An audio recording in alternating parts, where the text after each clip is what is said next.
அதுவே ஆனைமுகமெனும் ஓங்கார விளக்கம்.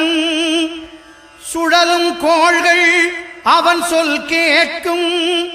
அவனை தொழுதால் போதும் நல்லதே நடக்கும். ஆனைமுகனை தொழுதால் நவக்கிரகங்களும் மகிழும். நல்லதே நடக்கும், நல்லதே நடக்கும்.